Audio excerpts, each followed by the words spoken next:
الاهلي بيعلن على الصفقه الرابعه بعد طبعا ابرام صفقه يوسف ايمن ويحيى عطية الله واشرف داري. وامبارح بيتم الاعلان عن نسر جديد في التتش، وهو عمر الساعي قادما من الاسماعيلي. وطبعا في ناس تشوفها تقول لك صفقه كويسه للنادي الاهلي واضافه والكلام دوت، واللاعب بيحقق حلمه وكده، واللاعب اللي حسم الصفقه بشكل كبير جدا هي رغبه اللاعب وحب اللاعب للنادي الاهلي.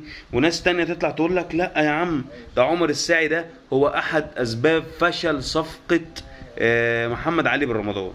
طبعا احكي لك ضمن حاجه من ضمن تعثر محمد علي بن رمضان، ولو ترجع لفيديوهاتي هتشوف ان انا كنت بشدد بشكل كبير جدا على تاخر الصفقه وايه المشاكل. لكن طلعت المشكله، هقول لك على المشكله كانت عند مين، لكن خلينا نتكلم دلوقتي على قائمه الاهلي المحليه والافريقيه للموسم